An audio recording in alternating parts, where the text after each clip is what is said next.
नमस्कार दोस्तों, मैं हूं विजय विद्रोही। आप देख रहे हैं अनकट। तो 2 चरणों के बाद भी उत्तर प्रदेश का विधानसभा चुनाव का ऊंट कौन सी करवट बैठेगा, ये कहना बड़ा मुश्किल है। कुल मिलाकर उत्तर प्रदेश का चुनाव हाथी की तरह हो गया है। आपको वो एक लघु कथा याद है ना कि कुछ नेत्रहीन लोगों से कहा गया कि वो हाथी को छू कर बताएं कि हाथी कैसा होता है। तो किसी नेत्रहीन ने हाथी की सूंड पर हाथ फेरा और कहा कि हाथी सूंड जैसा होता है। किसी ने पेट पर हाथ फेरा और कहा कि हाथी पेट जैसा होता है। किसी ने पूंछ पर हाथ फेरा और कहा कि हाथी पूंछ जैसा होता है। किसी ने पैरों पर हाथ फेरा और कहा कि हाथी पैरों जैसा होता है। तो कुछ कहानी वैसी ही होती जा रही है।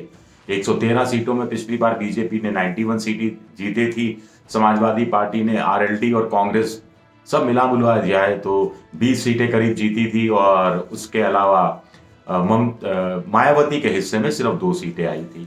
अब कहा जा रहा है कि मामला कांटे का हो गया है, संघर्ष का हो गया है। कुछ लोग कह रहे हैं कि बढ़त हासिल है समाजवादी पार्टी आरएलडी के गठबंधन को। एक वर्ग का यह भी कहना है कि दूसरे चरण में जरूर बढ़त हासिल की है, लेकिन पहला चरण तो कट टू कट चल रहा है। कुछ लोग तो ये कह रहे हैं कि पहले चरण में तो बीजेपी को थोड़ी सी एज मिली हुई है। आपको ध्यान होगा पहले चरण में 58 सीटों पर चुनाव हुआ था, जिसमें 53 पिछली बार 53 सीटें जीती थी भारतीय जनता पार्टी ने। 2 सीटें मायावती को मिली थी, एक आरएलडी को मिली थी और 2 सीटें मिली थी कुल मिलाकर अखिलेश यादव की पार्टी को।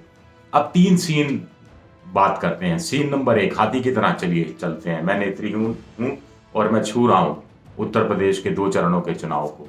तो मुझे क्या लगेगा अगर मैं बीजेपी के पर्सपेक्टिव से चीजें देख रहा हूं। मान लीजिए केस नंबर 1, 113 सीटें, कांटे का मुकाबला।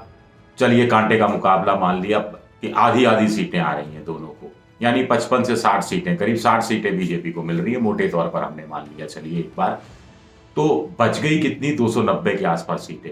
अब बीजेपी को 60 सीटें तो मिल चुकी, अब बाकी कितनी चाहिए, 142 सीटें। तो 290 में से क्या 142 सीटें बीजेपी जीत सकती है? यानी स्ट्राइक रेट करीब 50% होगा, हर दूसरी सीट जीतनी पड़ेगी। कुछ लोग कहते हैं संभव है, कुछ लोग कहते हैं मुश्किल है, कुछ लोग कहते हैं नहीं असंभव है। सीन नंबर 2, मान लीजिए अब अखिलेश का जो गठबंधन है वो 60 सीटें जीत रहा है पहले 2 फेज में, तो क्या 290 में से 142 सीटें जीत लेगा? कुछ लोग कहते हैं मुश्किल है, कुछ लोग कह रहे हैं संभव हो सकता है, कुछ लोग कह रहे हैं कतई असंभव है, क्योंकि तीसरा चौथा चरण ऐसा है जिसमें बीजेपी मजबूत है और बुंदेलखंड खासतौर से 19 सीटें भले ही वहां हो, लेकिन वहां बीजेपी ने 19 की 19 सीटें जीती थी। तो बहुत कम हुई तो 4 या 5 या 6 कम हो जाएंगी, 12 13 14 सीटें फिर भी निकालने की क्षमता रखती है, कुछ लोग ये कह रहे हैं। तो कहानी में सीन नंबर 3, अगर हम लोग मान के चलें कि पहले 2 चरण के बाद गठबंधन को बढ़त हासिल है और गठबंधन 113 में से 70-80 सीटें तक जीत रहा है, मान लीजिए 70 सीटें, 70-75 सीटें जीत रहा है, तो बाकी 290 में से 125-130 सीटें उसे चाहिए होंगी। तो ये सीटें तो वो निकाल सकते हैं। कुछ लोग कह रहे हैं क्या इतनी सीटें भी बीजेपी उसको झोली में रख देगी और वो कड़ा मुकाबला करेगी और बाउंस बैक कर जाएगी, नैरेटिव को चेंज कर देगी, हिंदुत्व का तड़का ले आएगी और ऐसे कह के वो अंततः चुनाव निकाल जाएगी? ये भी कुछ लोग कह रहे हैं। हाथी की बात कही तो आगे आगे और बात करेंगे कि पूर्वांचल में कैसे कहानी और अंतिम रूप से जो शक्ल अख्तियार करेगी वो पूर्वांचल की कहानी कैसे तय करेगी।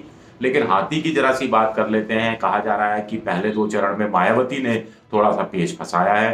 कुछ लोग कह रहे हैं कि 8-10 सीटें ऐसी हैं जिसके मायावती ने त्रिकोणात्मक बना दिया है, 1 दर्जन के आसपास की सीटें हैं और इनमें से ज्यादातर सीटों पर अगर मायावती के हिस्से में उनका बेस वोट के अलावा उनका उम्मीदवार का की जाति का वोट और थोड़ा बहुत दूसरा वोट हाथ आ गया तो मायावती समाजवादी पार्टी को कम से कम 10-12 सीटों में हराने की क्षमता रखती है। ये बात कही जा रही है, खासतौर से दूसरे चरण को लेकर ये बात खासतौर से की जा रही है। जो वहां मुस्लिम बहुल इलाका है वहां मायावती ने 55 सीटों में से करीब 24 या 25 मुसलमान उम्मीदवार उतारे। पहले चरण में भी ठीक ठाक संख्या में उम्मीदवार मुस्लिम उम्मीदवार उतारे जिनकी संख्या गठबंधन से ज्यादा थी। तो क्या ये खेल बिगाड़ सकती है? आगे की बात करें तो पहले 2 चरण में जाट था और मुसलमान थे, ये कॉम्बिनेशन था। इसके कारण बढ़त मिलती दिख रही है गठबंधन को। अगर उनको बढ़त मिल रही है तो लेकिन आगे के फेज में लोग कह रहे हैं यादव है, यादव बेल्ट है। लेकिन इसमें एक सवाल उठ रहा है कि सिर्फ यादवों के दम पर क्या गठबंधन सत्ता में आ सकता है, सीटें निकाल सकता है? सभी लोगों का कहना है सिर्फ यादव के दम पर अखिलेश कुछ खास नहीं कर सकते। उनको ओबीसी में कुछ और जातियों का भी वोट चाहिए होगा, कुछ दलितों का भी वोट चाहिए होगा, और मुसलमानों का जो छोटा छोटा वोट है हर हर सीट पे वो भी चाहिए होगा, वो भी बिखरने ना पाए, इसकी भी कोशिश करनी पड़ेगी। क्योंकि तीसरे, चौथे, पांचवें चरण की बात करें तो वहां मुस्लिम वोट और जाट वोट नहीं के बराबर है, हम कह सकते हैं। आगे के चरण में फिर भी मऊ का इलाका है और इसके अलावा आजमगढ़ के इलाके हैं, वहां पर मुस्लिम वोट ठीक ठाक की संख्या में है। कुछ लोग ये कह रहे हैं कि ऐसा नहीं है कि जातियों की गोलबंदी आगे ये सोचकर नहीं की गई होगी अखिलेश यादव की तरफ से। वहां ओम प्रकाश राजभर भी हैं, स्वामी प्रसाद मौर्य भी हैं, लालजी वर्मा भी हैं, महान पार्टी के लोग भी हैं, कुछ अन्य छोटी पार्टियों के लोग भी हैं, जिनके सहारे वो यादव प्लस छोटी जाति प्लस मौर्य प्लस कहीं राजभर, इन सबको मिला मिलू के वो जीतने की स्थिति में आ सकते हैं। लेकिन बीजेपी ने क्या कच्ची गोलियां खेली? आप सोचिए, अमित शाह जैसे, जेपी नड्डा, मोदी जी जैसे लोग, क्या इनको आभास, मुझे, आपको, यूपी की जनता को आभास हो रहा था कि पहले 2 चरण में गठबंधन अच्छा कर सकता है, तो क्या बीजेपी को यह आभास नहीं हो रहा था? क्या बीजेपी को नहीं पता था कि 113 में से 91 सीटें निकालना मुश्किल है, सीटों में कमी आएगी और उसकी भरपाई कैसे होगी? अगर कहा जा रहा है कि पूर्वांचल में मामला कांटे का है, बेहद कांटे का है, बेहद टक्कर का है, तो क्या बीजेपी को इस बात का एहसास नहीं था कि पहले 2 चरण और आखिरी 2 चरण में स्थितियां खराब रहेंगी, तो बीच के चरणों में खास काम करने हैं और बीच के चरणों पर ज्यादा जोर देना है? बीजेपी ने पक्का प्लान भी तैयार करके रखा होगा और प्लान भी अब से धीरे धीरे सामने आएगा। मुझे लगता है तीसरे चरण से प्लान भी सामने आना शुरू हो जाएगा। पूर्वांचल की जहां तक बात है कि गोरखपुर से उतारा है उन्होंने खुद मुख्यमंत्री को, तो कुछ सोच समझ कर उतारा है, उन्हें भी लग रहा है कि स्थितियां ठीक नहीं है, तो मुख्यमंत्री खुद उतरेंगे तो गोरखपुर और आसपास के कुछ जिलों की मिलाकर 20-25 सीटों को प्रभावित कर सकते हैं। आखिरी दिनों में काशी में कहा जा रहा है, वाराणसी में अपने संसदीय क्षेत्र में प्रधानमंत्री नरेंद्र मोदी रहेंगे, तो वाराणसी और आसपास के जिलों की 20-25 सीटें पर उनका प्रभाव हो सकता है, ऐसा बीजेपी उम्मीद कर रही है। तो 2 बड़े नेता योगी और मोदी 45 से 50 सीटों को साधने की क्षमता रखते हैं, इस बात की उम्मीद बीजेपी कर रही है। थोड़ी बहुत उम्मीद वो इस रूप में मायावती से भी कर रही है, क्योंकि मायावती ने भी बड़ी रणनीति के तहत अपने उम्मीदवार उतारे हैं और बदले भी हैं। स्वामी प्रसाद मौर्य जो फाजिल नगर से चुनाव लड़ रहे हैं, उनके खिलाफ संतोष तिवारी, एक ब्राह्मण उम्मीदवार को पहले बीएसपी ने उतारा था मायावती ने, फिर उन्होंने उनका टिकट काट दिया और इलियास नाम के एक मुस्लिम उम्मीदवार को उतार दिया, और इससे स्वामी प्रसाद मौर्य की हालत थोड़ी पतली है, क्योंकि 60,000 मुसलमान हैं। इसके साथ साथ ही ओम प्रकाश राजभर जहां से चुनाव, जहूराबाद से चुनाव लड़ रहे हैं, वहां पर भी उनके खिलाफ मायावती ने एक मुस्लिम उम्मीदवार मैदान में उतारा है, फातिमा कुछ नाम ऐसा कुछ बताया जा रहा है, मुझे याद नहीं, ताकि उनको उनकी सीट में उलझाए रखा जाए। अब इसमें देखिए 2 गणित है। एक, मुसलमान उम्मीदवार उतारकर मायावती इनकी स्थिति खराब करना चाहती है। दूसरा, ये अपने इलाके में रहे, आसपास के इलाके में नहीं घूमे, ताकि आसपास के इलाकों में भी मौर्य या राजभरों का जो वोट है उसको वो प्रभावित करने की स्थिति में नहीं आ सके।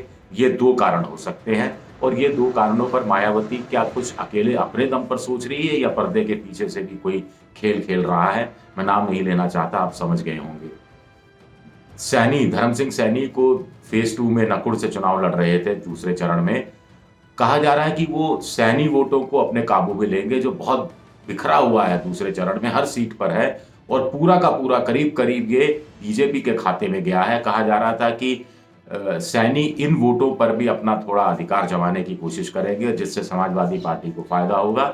लेकिन सैनी साहब तो अपने नकुड़ विधानसभा क्षेत्र तक ही सिमट कर रह गए।